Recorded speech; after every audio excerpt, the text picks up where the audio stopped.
Good evening and welcome to the Board of Ed meeting. We apologize for the delay. For those of you who are following us at home, we were having some technical difficulties, but it looks like everything is good to go.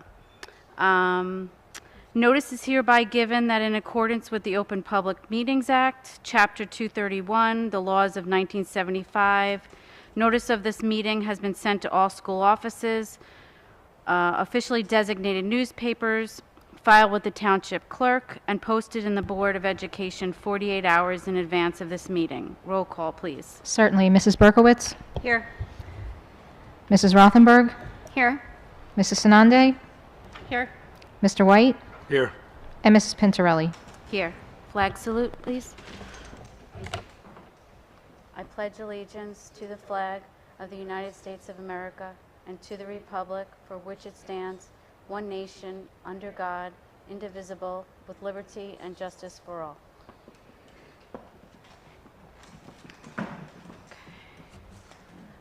Good evening again, everyone. Mr. Rossini had to step out, but should be returning soon.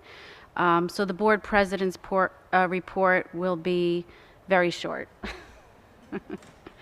Earlier tonight, we had our annual board retreat where we reflected on last year's goals, and we also discussed the 22-23 school goals and initiatives. They all centered around student learning and achievement, social emotional learning, communications, operations, and technology. It was very informative, and we're looking forward to the new school year. We continue to see more events coming back to school. Roberge and Woodside had their spring concerts.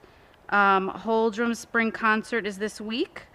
I saw field days were back on and some trips have occurred. All exciting, all positive, and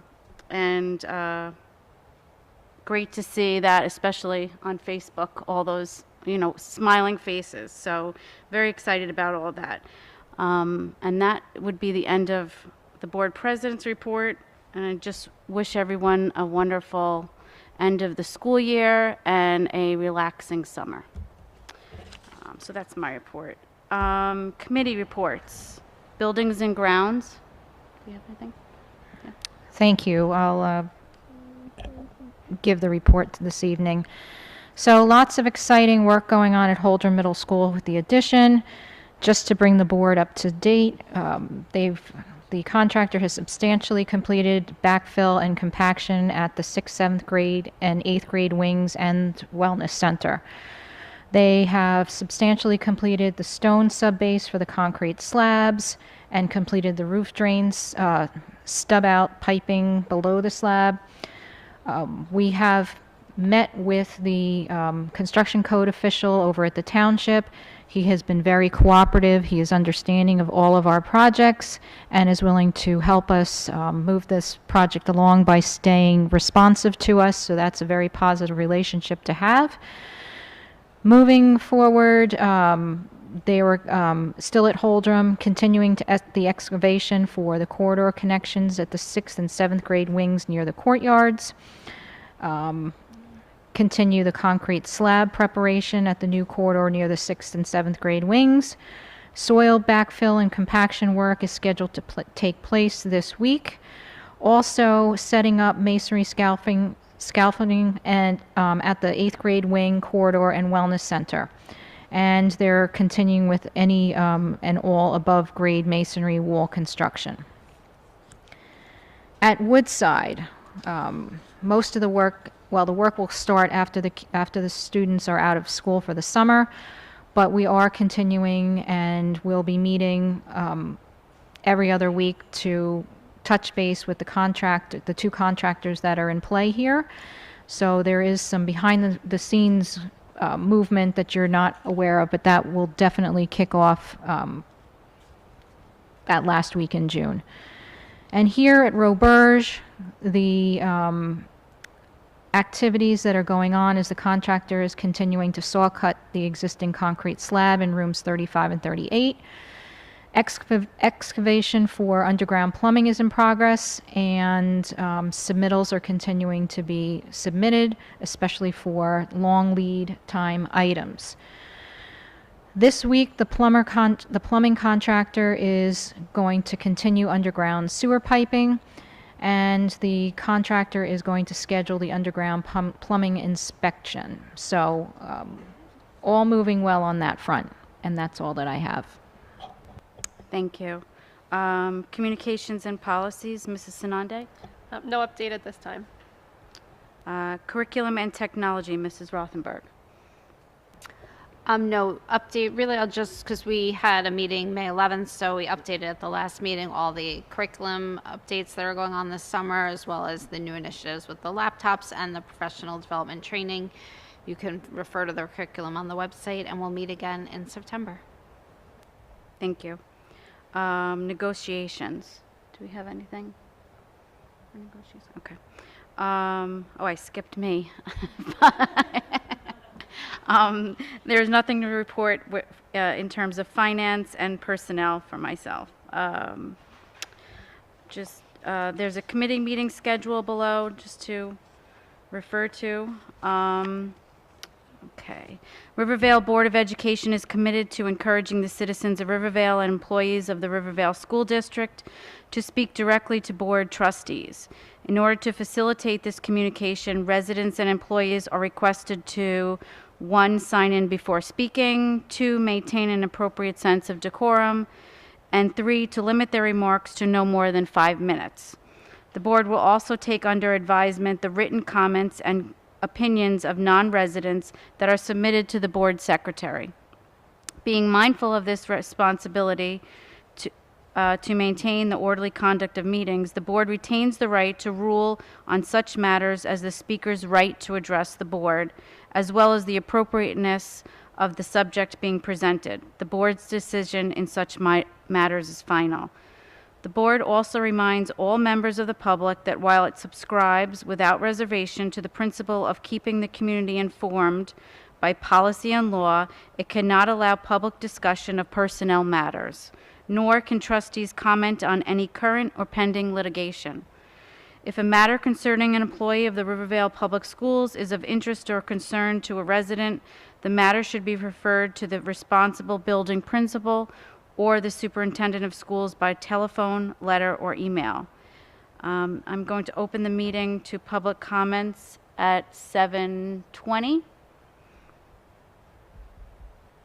If anyone has comments on agenda items only.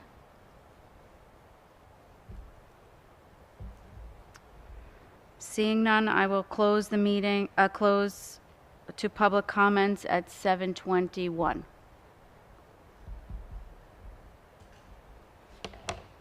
And superintendent's report. Thank you. Good evening, everyone. As the school year draws to a close with only a few short weeks left, I did want to take this time to reflect on some of the positive developments we had this year.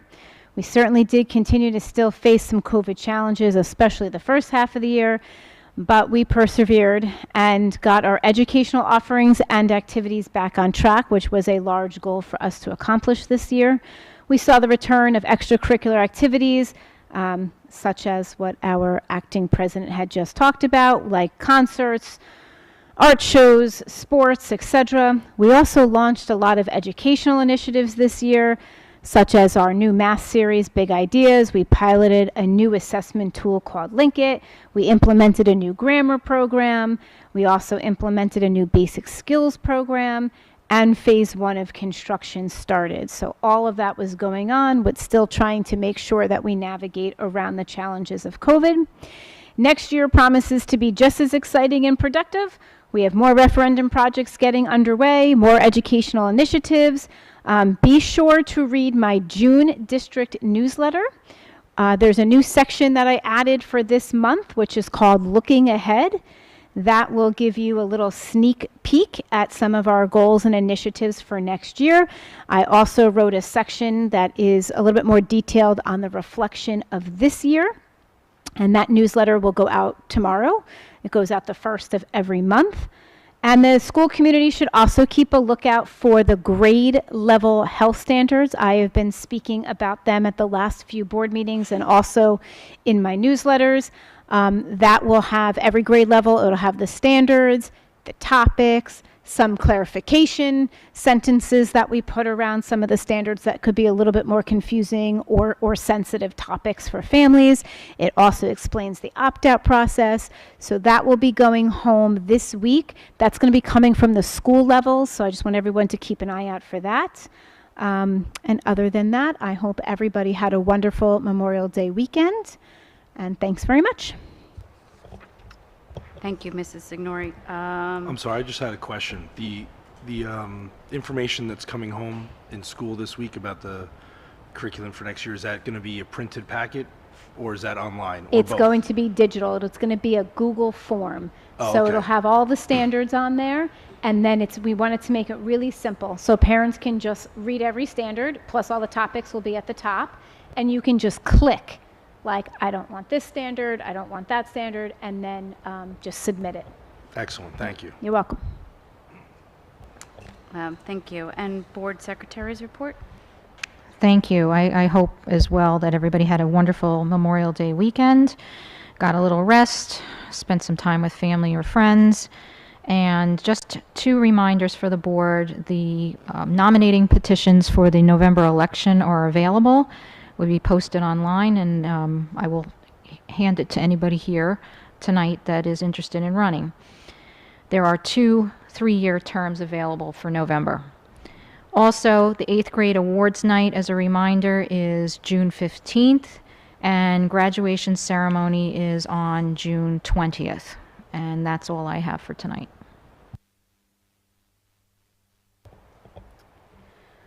May I have someone make a motion to move general resolutions G1 through G5? A motion G1 through G5.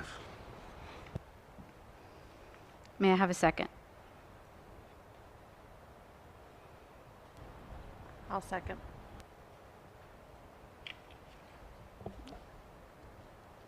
Any discussion?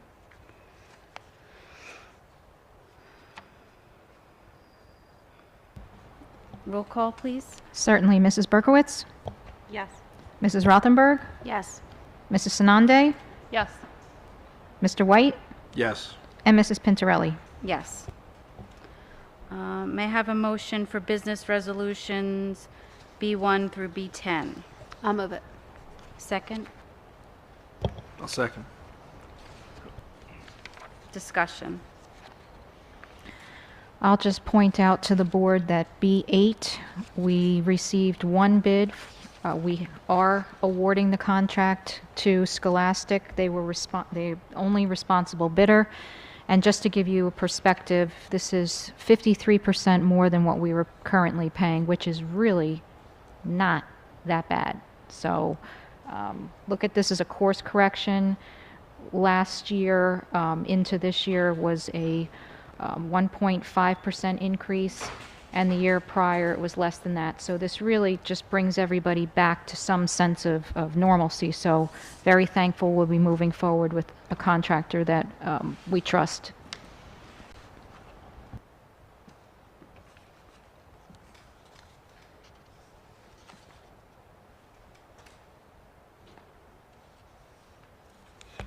Roll call, please. Certainly, Mrs. Berkowitz, Yes.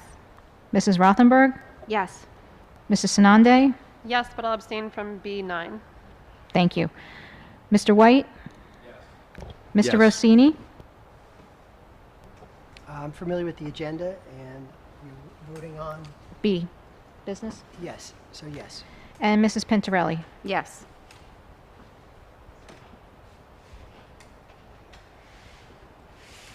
Mr. President, do you want to, So you want me to continue? if you want to? Sure. Might as well. Thank you for keeping the gavel warm. All right, sorry for being late, but thank you for taking over. Appreciate it. So I guess we're on to the personnel resolutions, is that right? Okay. So with regard to personal resolutions P1 through P20, is there a motion? I'll move it. Second, anybody? I'll second. Okay, in discussion.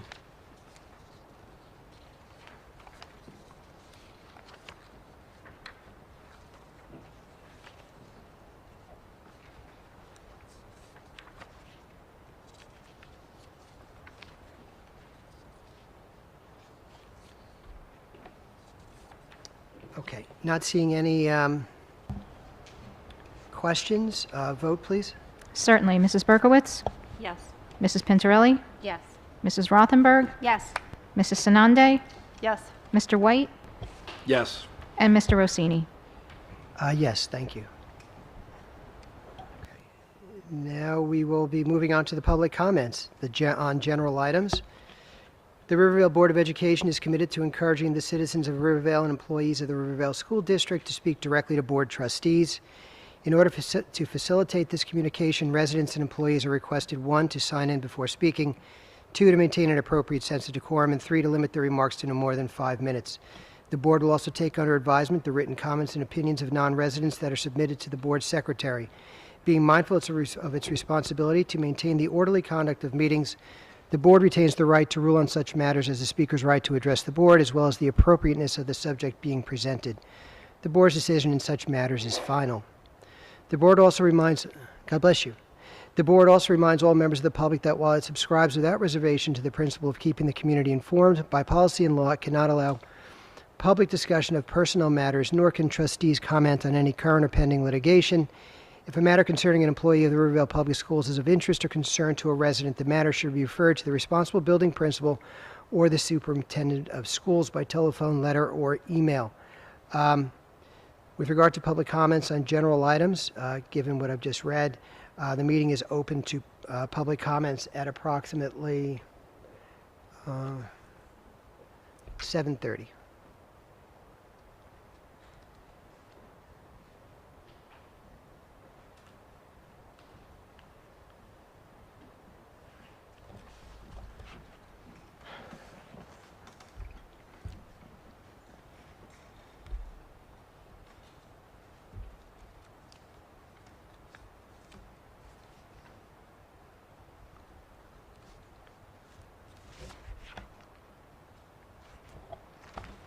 Hi, everyone. Hello.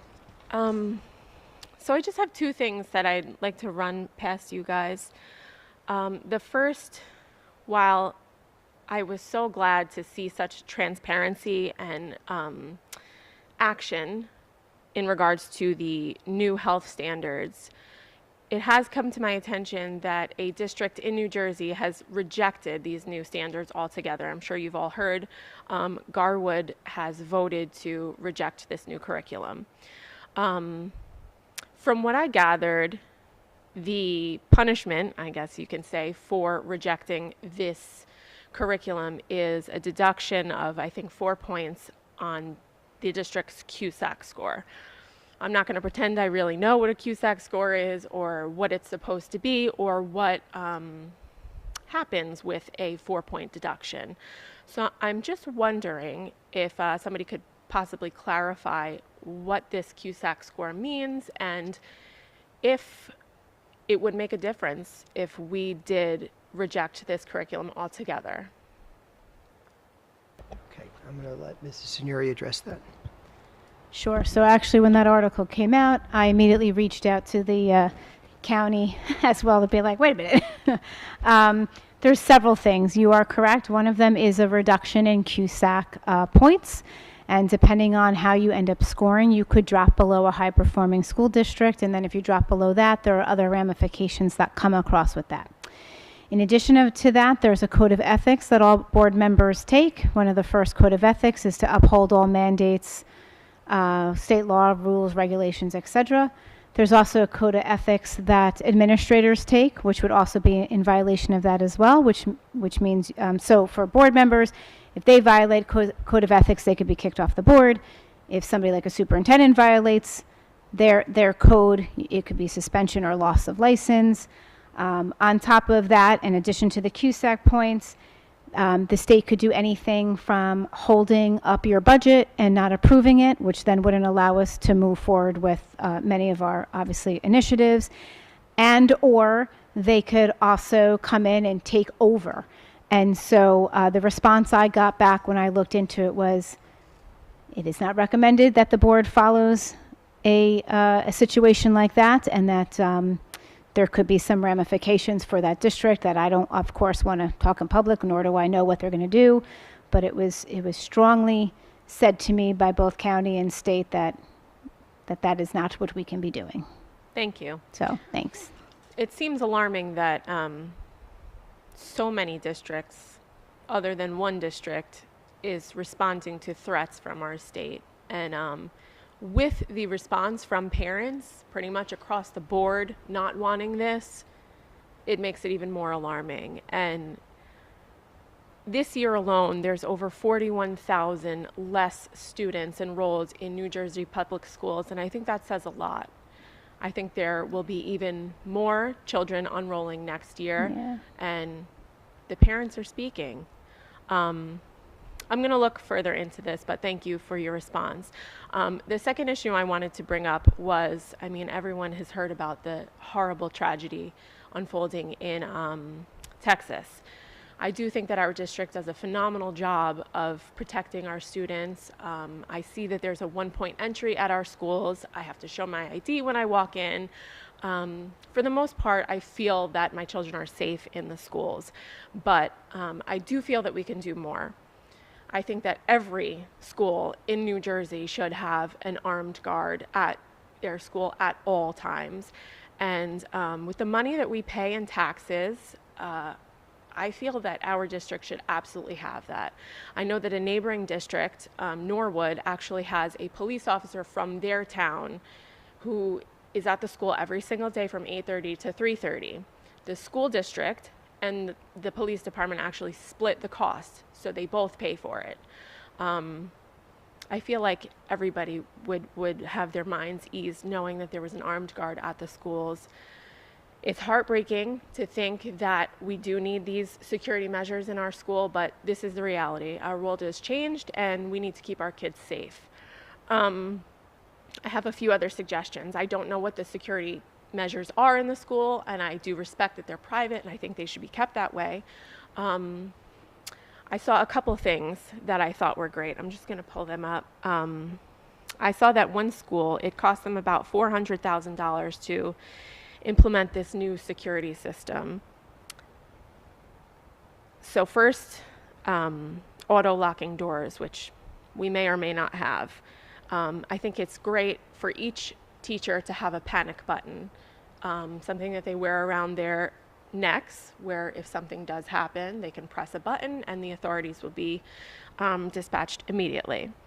They also have a panic box inside of their classrooms where they can hit a switch and the sheriff's department is notified and responds. I saw that one school had smoke that was released into the hallways if there was an intruder, so that it kind of impairs the intruder's vision. And also an alarm or noise that sounds in the hallways, so that if there is an active shooter, it kind of impairs their hearing so that they can't hear where the children are, they can't hear movement. These are just a few suggestions, but I'm just asking the board and our superintendent to please consider spending whatever money you need to spend to keep our kids safe. Thank you. Thank you. Okay, thank you.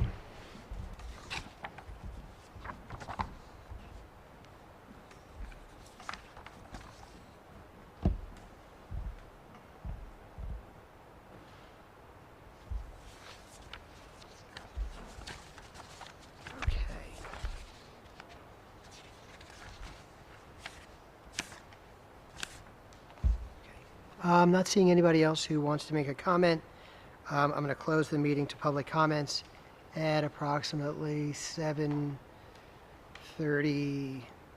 or 7:30. Yeah, 7:38. All right, anything under old business? Anything under new business? I have something on the new business, yeah. Okay. Oddly enough, I'm bringing up the idea of having an armed police officer in our schools. It's a, I'm not sure what would have to be done to figure that out, but a brief discussion. And for the record, I think our police department is outstanding. I've seen them walking in and out of the schools and on the property often, so there's no reflection on the current ability of our local police department. Just a couple points from. I am a police officer, so I deal with this somewhat. I am a small town police officer, but like Rivervale. But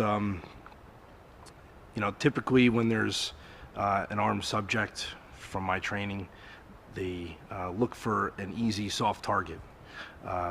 When a target has someone that is capable of stopping a bad guy, if you will, that person typically will move on to another target.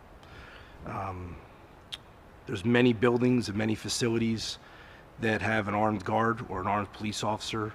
Just to name a few, many of our elected officials, government buildings, sporting events, malls, banks, celebrities. I'm sure we could go on, and each of us can name a few others. We feel in society that it's important for those buildings and those individuals to have the best security. Why would we not do the same for our children and for our schools? Is it absolute perfect? No. I don't know all the facts from the shooting incident 2 weeks ago in Texas, but I would believe, and I'd like to believe, and I do believe, that having an armed police officer or an armed guard in the school is far more better than not. I believe our children would be far more safer than not. And I don't know if I need to make a motion or if you want to have a discussion about it, but I'd like to ask Mrs. Signori and Mrs. Ippolito to kind of do more research, or I could do it also to help. I'm not sure. This is my first time talking on their new business, but I think it's important. I think it's something that we need to strongly consider. So let me just piggyback off of that and also of one of our community members. Yes, I do agree. So I appreciate you giving some public acknowledgement to our Rivervale Police Department, because they really are top notch. I mean, speaking with many other districts and our visibility of our police officers has always been amazing, even before Texas. They're in our schools every single day and sometimes several times a day. I had sent a community letter, I believe the morning after the tragedy in Texas. We've increased our police presence even more, and we have many, many other security protocols in place, which we don't disclose for obvious reasons.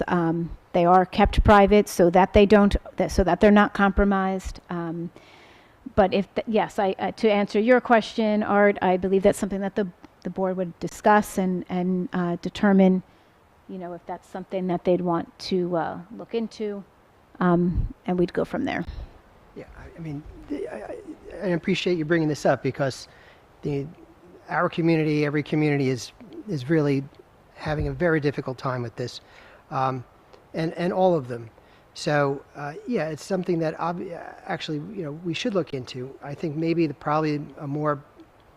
route that I might suggest is first in a committee, like we do everything else, to explore it and figure everything out, and then we can come back with recommendations or whatever else you want to do. I mean, that's just the first thing that was first thought off the top of my head.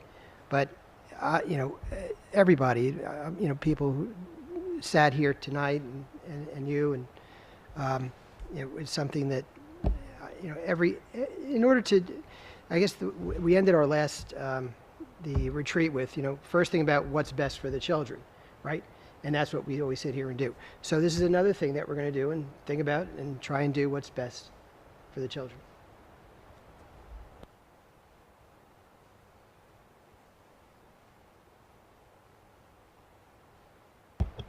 Thank you.